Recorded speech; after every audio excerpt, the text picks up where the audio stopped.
Okay Urdu academy पर एक बार फिर से आप सबका इस्तकबाल है। आज की इस वीडियो में मैं आपको करवाने वाला हूं सहायक उर्दू अनुवादक 2021 की पीटी में पूछे गए जितने भी टर्मिनोलॉजी और जीके के क्वेश्चंस हैं। हिंदी में समझ लें आप, जितने भी शब्दावली और सामान्य ज्ञान के प्रश्न हैं या जितने भी इस्तिलाहात और उमूमी मालूमात के सवालात हैं। टोटल 40 क्वेश्चंस हैं जो मैं अभी कराने वाला हूं। इससे पहले के 60 क्वेश्चंस मैंने पिछली 2 दिनों की क्लास में करवा दिया था। शाम 6 बजे रोजाना इस चैनल पर वीडियो अपलोड होती है। यहां पर आपको एक चीज मैं समझाना चाहता हूं, इसको पहले मैं क्लैरिफाई कर देना चाहता हूं कि ये एक्चुअली है क्या। देखिए, आप लोगों को ये तो मालूम है कि जो टोटल 100 मार्क्स के क्वेश्चंस हैं, इस 100 मार्क्स के क्वेश्चन को हम लोग 3 हिस्से में बांटते हैं। ठीक है, सबसे पहला जो हिस्सा होता है उसमें 30 मार्क्स का उर्दू कवायद का क्वेश्चन होता है।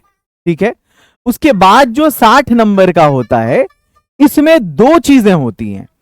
एक तो तर्जुमा होता है और दूसरा इसमें इस्तिलाहात के सवाल होते हैं। ठीक है,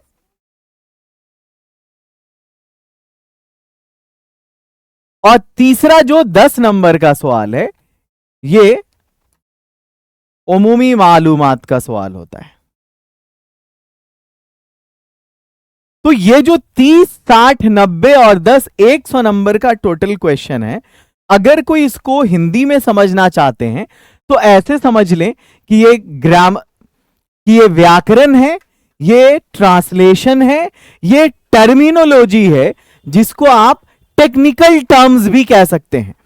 अगर आप हिंदी में जानना चाहते हैं तो शब्दावली है, और अगर इंग्लिश में जानना चाहते हैं तो इसको हम टेक्निकल टर्म या फिर टर्मिनोलॉजी कह सकते हैं। तो आज की जो क्लास है वो इसी की क्लास है। टर्मिनोलॉजी, टेक्निकल टर्म, शब्दावली या इस्तिलाहात की क्लास है। इसमें टोटल 30 क्वेश्चंस पूछे गए, क्योंकि 30 नंबर का सवाल तो तर्जुमा से था, फिर 30 नंबर का सवाल इस्तिलाहात से था। यहां सेंटेंसेस दिए गए और यहां एक सिंगल वर्ड दिया गया, यानी यहां एक जुमला, एक वाक्य दिया गया, और यहां एक शब्द, एक लफ्ज दिया गया, एक टर्म दिया गया। उसको आपको कन्वर्ट करना था। अगर उर्दू दिया था तो हिंदी में, और अगर हिंदी दिया था तो उसको आपको उर्दू में कन्वर्ट करना था। बहरकैफ, मुझे उम्मीद है कि आप इस पैटर्न को समझ गए होंगे, और आज जो मैं ये टर्मिनोलॉजी की क्लास ले रहा हूं, शब्दावली की क्लास ले रहा हूं या इस्तिलाहात की क्लास ले रहा हूं, ये आपको बहुत अच्छे से समझ में आ गया होगा, और आई थिंक कि अब आपको कोई भी कंफ्यूजन नहीं होगा।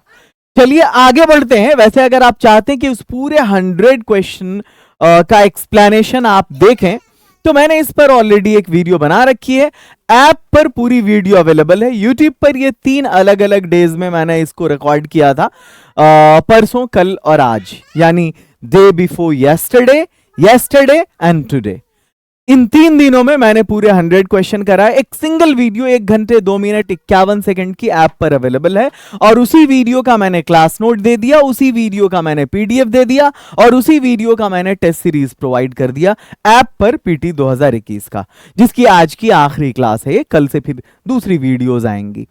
तो आप अगर इससे जुड़ना चाहते हैं तो मैंने इतनी कम फीस रखी है कि आप यकीन नहीं कर सकते।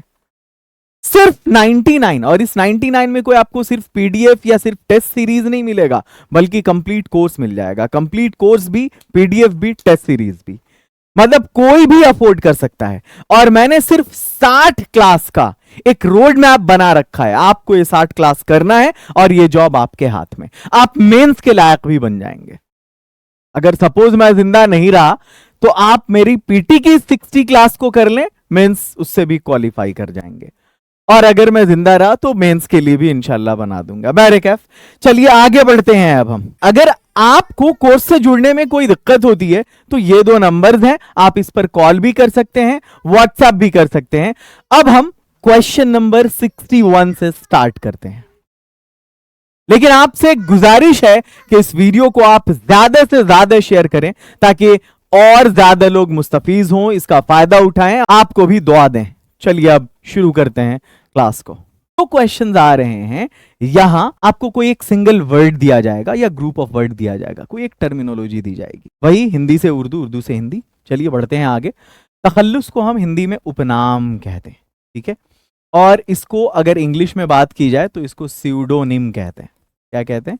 स्यूडोनिम। उपमा इसका जवाब नहीं होगा। उपमा वैसे हम कहते हैं सिमली को। इसको सिमली को कहते हैं। उपमा और रूपक, उपमा, रूपक, ये सब अलंकार है। हिंदी में अगर बात करें तो अलंकार है। आप इसको पढ़ेंगे इल्म बयान में, ठीक है। ये जो है फिगर ऑफ स्पीच में अगर इंग्लिश में बात करें तो जिनको जो जबान समझ में आ जाए वो उसके अकॉर्डिंग समझे। उपमा ये सिमली है और ये जो रूपक है ये मेटाफर है। ये क्या है? मेटाफर। और ये क्या है? उपमा, सिमली। अब मैं इसका उर्दू आपको बताता हूं जहां तक उर्दू का ताल्लुक है। उपमा या सिमली को हम कहते हैं तशबीह, ठीक है। और ये जो रूपक है इसको हम कहेंगे इस्तेआरा, ठीक है। जैसे आप एक तशबीह का शेर देख लीजिए। हम अगर ये कहें कि वो मीर तकी मीर का शेर के नाजुकी उसके लब की क्या कहिए, पंखुड़ी एक गुलाब की सी है, यानी उसके होंठों को तशबीह दिया किससे? गुलाब की पंखुड़ी से। ये सिमली है, किसी के जैसा करार देना और हूबहू वही करार देना।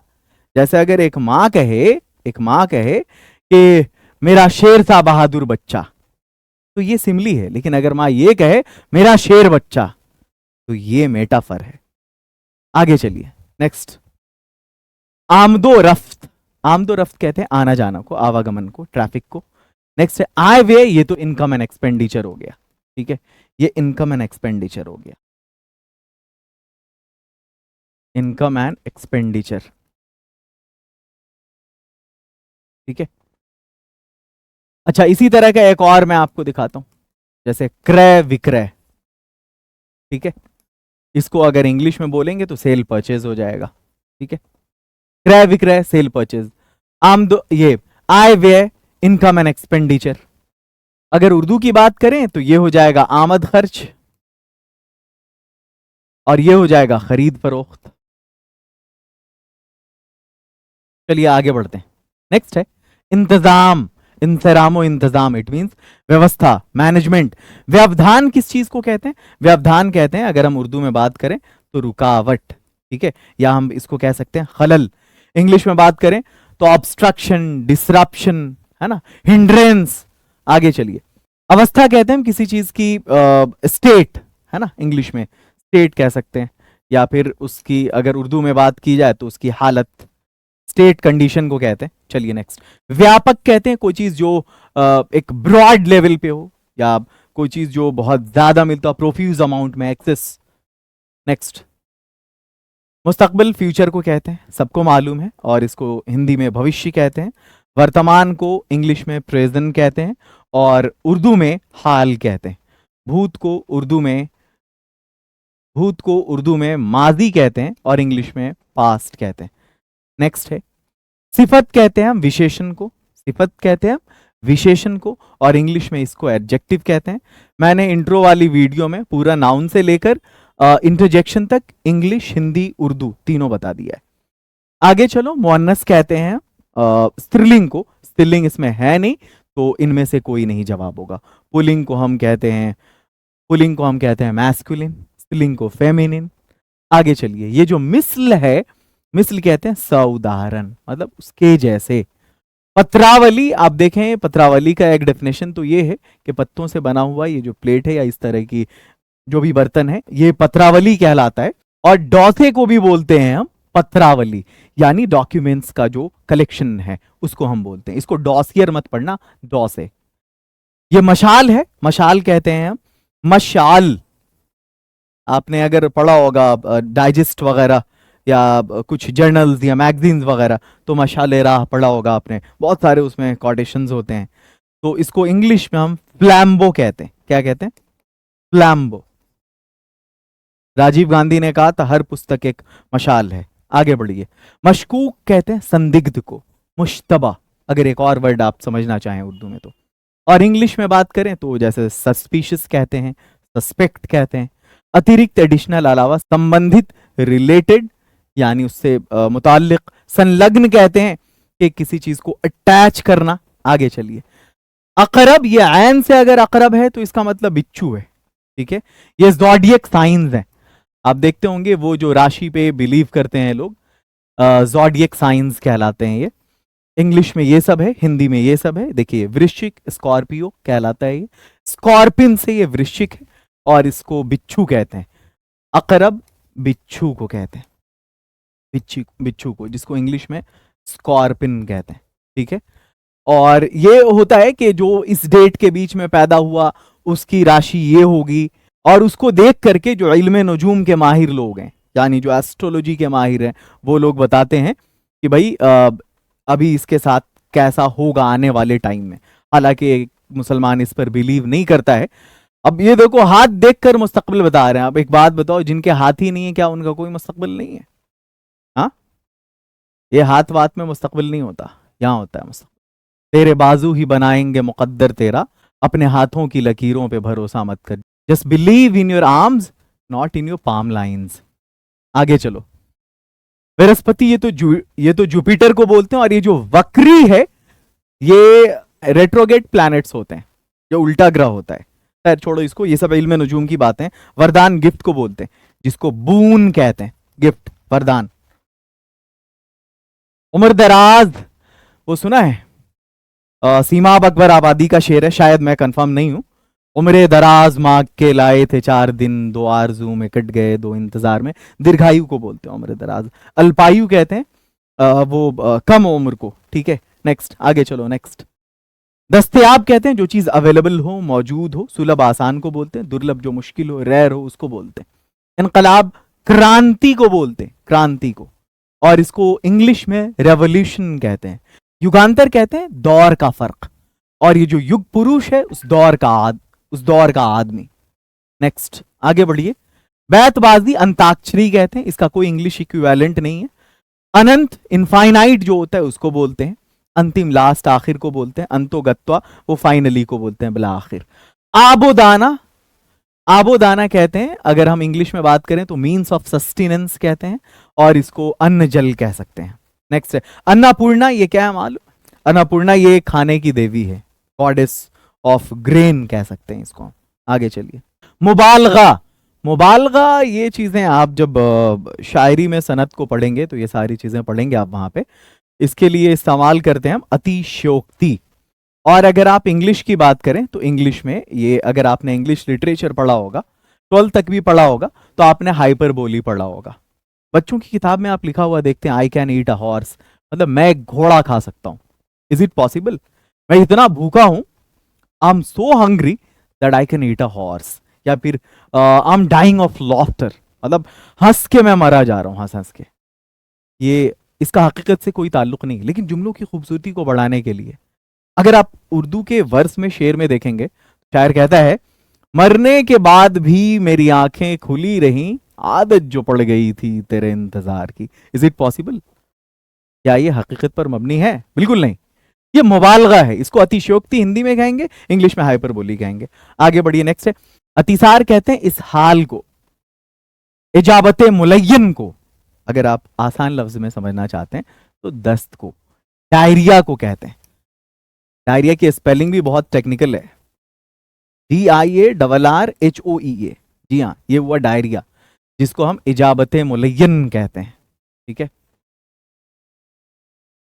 या फिर अगर आप इस हाल भी कह सकते हैं इसको। नेक्स्ट, अतिरिक्त, एडिशनल के अलावा। अब आगे बढ़ते हैं। शेष है, शेष कहते हैं हम बाकी को, बाकी को, बाकी को, ये इसका जवाब है। जमा की अगर बात करेंगे, यहां पे मैंने जोड़ घटाओ गुना भाग, ये जो सिंबल है ये आप जान रहे होंगे, जोड़ घटाओ गुना भाग का। इसका इंग्लिश मैंने लिख दिया है एडिशन, सब्सट्रैक्शन, मल्टीप्लीकेशन और डिवीजन। अगर हिंदी की बात करें तो जोड़ घटाओ गुना भाग, ये लिख दिया मैंने। उर्दू की बात करें तो जमा, तफरीक, ज़र्ब, तकसीम, ये आप देखते रहेंगे, सीखते रहेंगे।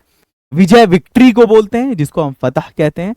पराजय को हम शिकस्त कहते हैं। शिकवा वही, ये बात नहीं कि मुझे शिकवा नहीं तुमसे, ये तो मेरा ज़र्फ है कि शिकायत नहीं करते। आगे बढ़ो, नेक्स्ट है छंद शास्त्र को हम इल्मे उरूज कहते हैं। इल्म काफिया को हम कहते हैं तुकबंदी योजना। अगर हम इल्म उरूज की बात करेंगे तो ये हम कहते हैं, इल्म उरूज की बात करेंगे तो ये हम कहते हैं, तो ये हम कहेंगे छंद शास्त्र को।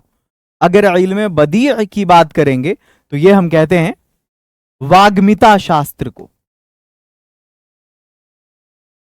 और अगर इल्म बयान की बात करेंगे तो ये हम कहेंगे अलंकार को। क्या आप इसका इंग्लिश जानना चाहते हैं? इंग्लिश कहेंगे राइम पैटर्न को। English literature, Hindi literature, Urdu literature, तीनों आपका कवर हो गया। छंद शास्त्र, इसको इंग्लिश में हम कहते हैं,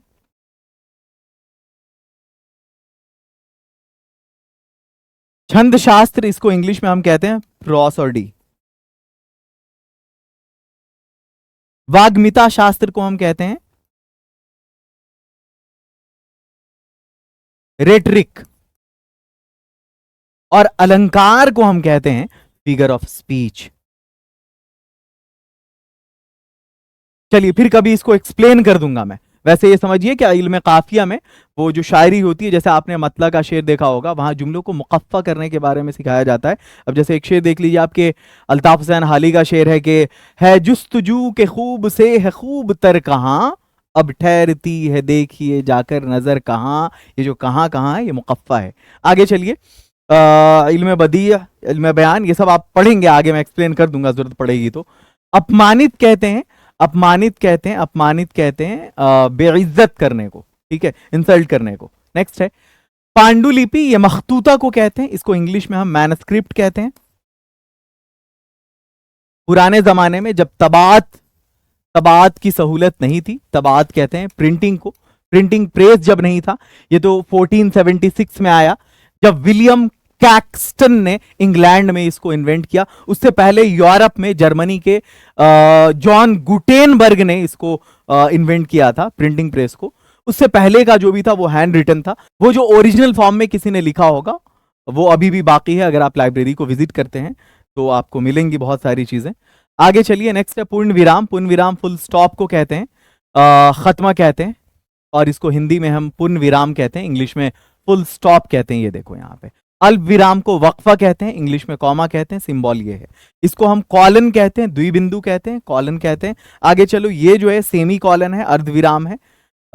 नेक्स्ट है चुनाव, चुनाव इंतखाब को कहते हैं, इलेक्शन को कहते हैं। एहतसाब कहते हैं अकाउंटेबिलिटी को, ठीक है। आगे चलिए, यानी जवाबदेही को। इज्तनाब कहते हैं किसी चीज से परहेज करना, और एतमाद कहते हैं भरोसा। उच्च वर्ग कहते हैं तबक़े आला, यानी हायर क्लास। तबक़े अदना लोअर क्लास। तबक़े मुतवस्सिता यानी मिडिल क्लास। और ये तबक़े बेनाम जिसको निग्लेक्ट किया जाता हो, मतलब जो आइसोलेटेड हो, है ना, अलग थलग पड़ा हो, ऐसा तबका। जैसे रोहिंग्या मुसलमान का बार बार आप सुनते होंगे, तो वो निग्लेक्टेड क्लास है, वो तबक़े बेनाम है। हिंदी में अगर आप बात करें तो इसको उपेक्षित वर्ग कहते हैं।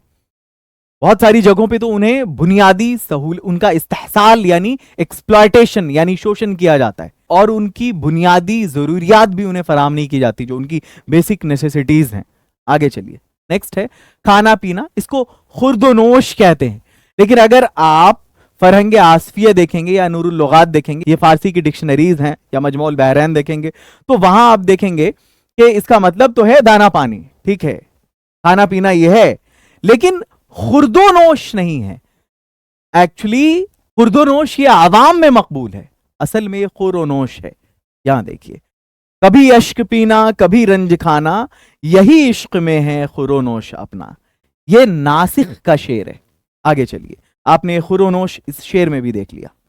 अगला है निर्माण, कंस्ट्रक्शन को बोलते हैं, तामीर को बोलते हैं, ताखीर लेट को बोलते हैं, ठीक है।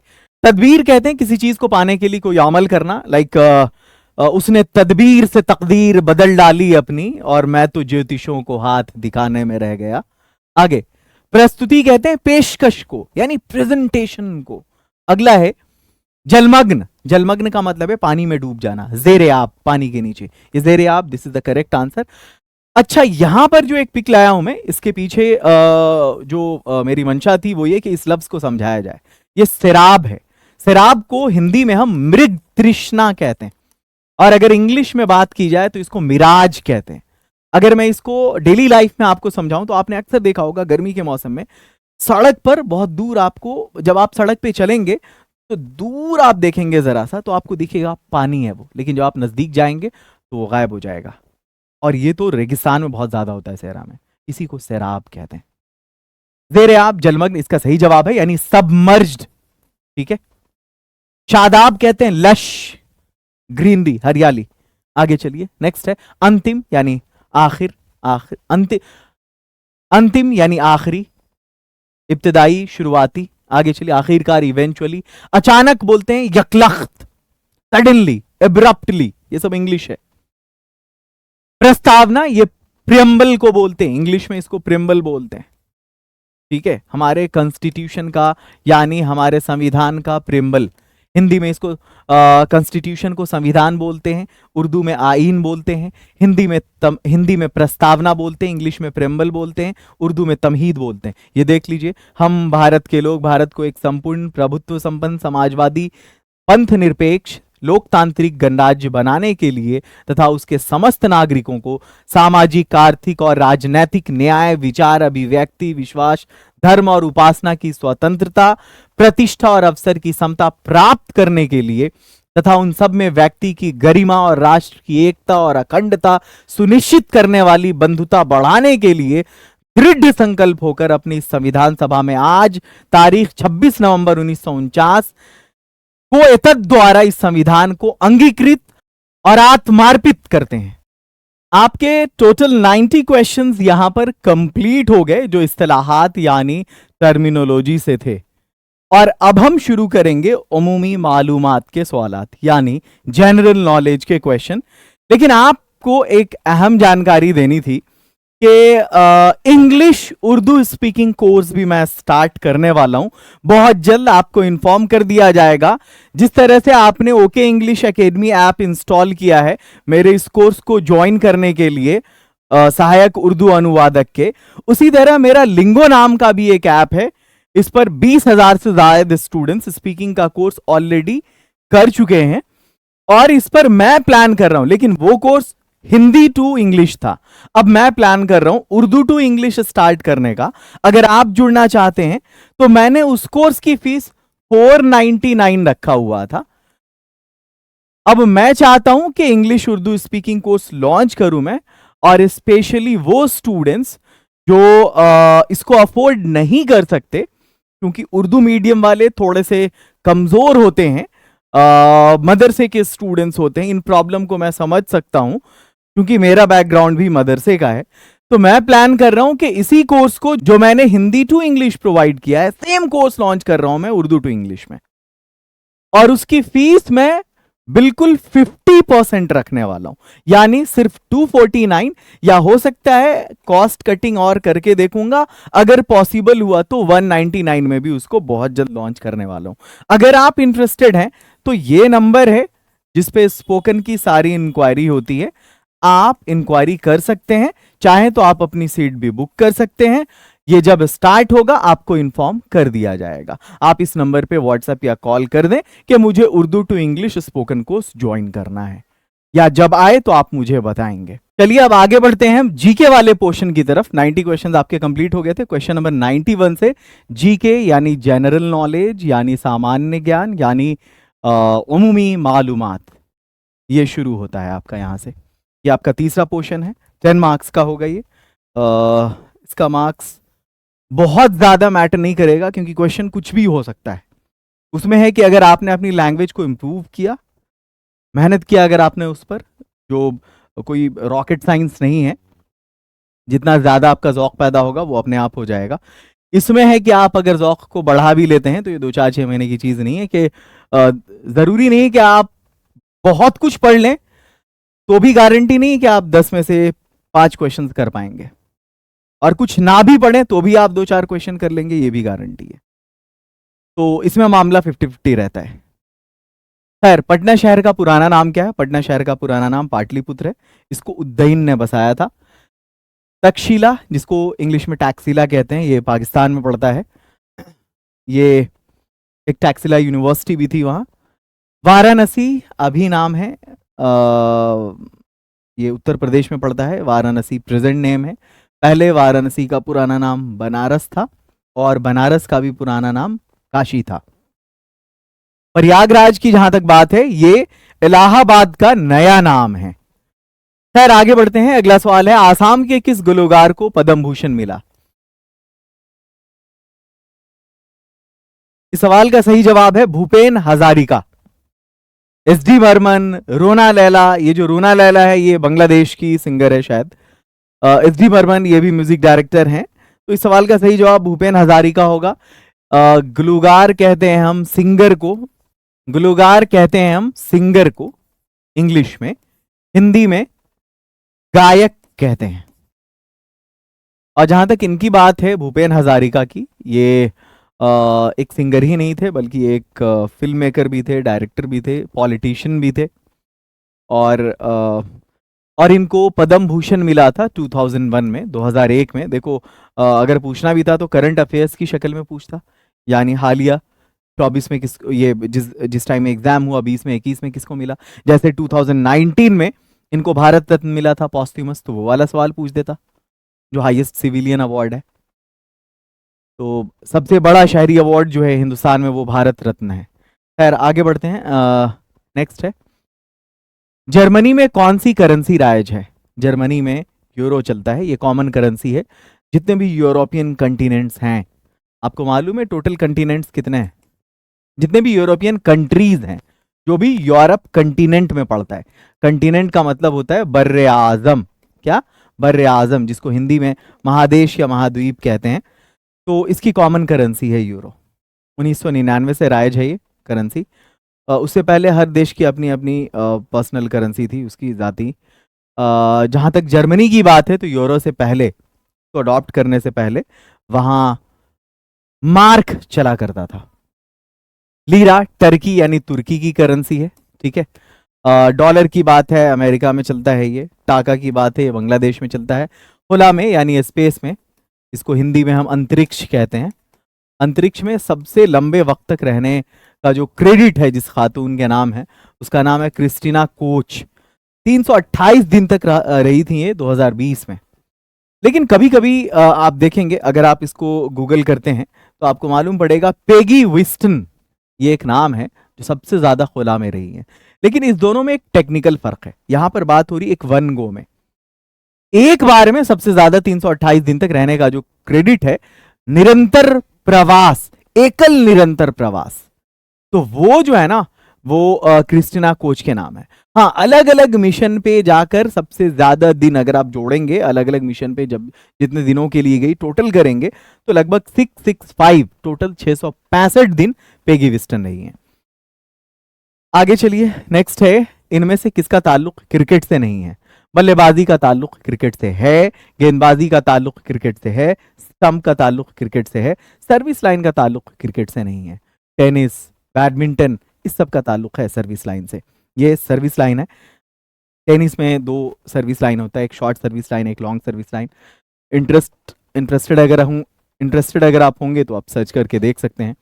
दुनिया की सबसे ऊंची चोटी जो पीक कहलाता है, इसको इंग्लिश में पीक कहते हैं, ये माउंट एवरेस्ट है। ये केटू का एक और नाम है, गॉडविन ऑस्टिन नाम भी है। एवरेस्ट की ऊंचाई की अगर बात करेंगे तो 8848 मीटर ऊंचा है। खैर अभी क्या है वो आप देख लेंगे। नेक्स्ट क्वेश्चन आपके सामने है, केवलादेव नेशनल पार्क किस शहर के पास वाक़ है, इट मींस अवस्थित है, स्थित है। तो ये केवलादेव जो है ये भरतपुर सैंक्चुरी पहले था, ये बर्ड सैंक्चुरी था। इट मींस के चिड़ियों के लिए बहुत फेमस है ये, और ये भरतपुर में पड़ता है, भरतपुर राजस्थान में पड़ता है। मैंने वहां का जो एंट्रांस का है एक बोर्ड वहां पे आपके सामने डाल दिया है। आगे चलो, नेक्स्ट है, अल्लाह जिलाबाई किस गाने के लिए मशहूर है? अब कितना भी जनरल नॉलेज पढ़ लो भाई, ये बड़ा डिफिकल्ट सा लगता है वहां, क्योंकि ये लोकल गायिका है और मांड वहां का लोकल सॉन्ग है, फोक सॉन्ग है, उसकी सिंगर है, उसके बारे में भाई ये बड़ा डिफिकल्ट है। खैर आगे बढ़ो। प्रेमचंद की, जरूरी नहीं कि जिसने आईएएस इस साल क्वालिफाई किया वो भी इस बंदी का नाम जान रहा हो। आगे बढ़ते हैं। नेक्स्ट है, प्रेमचंद की, इसलिए मैंने आपसे शुरू में ही कहा था 50-50 का मामला रहता है। आप बहुत ज्यादा पढ़ लेंगे फिर भी ये पॉसिबिलिटी नहीं है, इम्कान नहीं है कि आप क्वेश्चंस को ज्यादा क्वेश्चन कर पाएं, और आप नहीं भी पढ़ेंगे फिर भी ये पॉसिबिलिटी है कि आप 2-4 क्वेश्चन कर जाएं। लेकिन बेहतर है, मैंने एक पैटर्न आपके लिए बना रखा है 60 दिनों का रोड मैप, उम्मीद है कि 10 में से 5, 6, 7 इंशाल्लाह आ जाएगा उसमें। प्रेमचंद की किस किताब को अंग्रेजों ने जब्त कर लिया? सोजे वतन को। आगे बढ़िए, नेक्स्ट आपके सामने है, कांचली किस इलाके की खवातीन का पहनावा है? तो कांचली ये जो है राजस्थान की खवातीन का पहनावा है, और ये ब्लाउज होता है, राजपूत वाला पोशाक है। अल्हम्दुलिल्लाह ये पूरे 100 क्वेश्चंस कंप्लीट हो गए, और आप अगर चाहते हैं पूरे 100 क्वेश्चंस एक साथ आपको एक जगह पर मिले तो ओके इंग्लिश एकेडमी ऐप आप इंस्टॉल करिए, जाइए वहां ये सारे क्वेश्चंस मैंने अपलोड कर दिए हैं, इसका वीडियो, क्लास नोट, पीडीएफ और टेस्ट सीरीज सब मिल जाएगा आपको, और सिर्फ 99 फीस है इसकी। कोई प्रॉब्लम हो इस नंबर पर आप कॉल व्हाट्सएप करके इस कोर्स से आप जुड़ सकते हैं। और अब मैं आपको अगले 60 दिनों का रोड मैप कल अपलोड करने वाला हूं, एक वीडियो की शक्ल में यूट्यूब पर आएगा वो, कि अगले 60 दिन में आपको कैसे, 60 दिन नहीं सॉरी, अगली 60 क्लास जो होने वाली है ये उर्दू ट्रांसलेटर के लिए, जो जमानत है कि आप पीटी क्वालिफाई कर लेंगे, वो पहले आप रोड मैप वाली वीडियो देखेंगे कि मैं आपको कैसे पढ़ाने वाला हूं। उसके बाद उसकी पहली क्लास आएगी, क्लास 1 फॉर पीटी। चलिए, ऑल द बेस्ट, फी अमानिल्लाह। कल शाम फिर 6 बजे आपसे मेरी मुलाकात होती है। वीडियो को ज़्यादा से ज़्यादा शेयर करें, तबसरा यानी कमेंट करें वीडियो आपको कैसी लगी, और पसंद आए तो लाइक भी कर दें। All the best.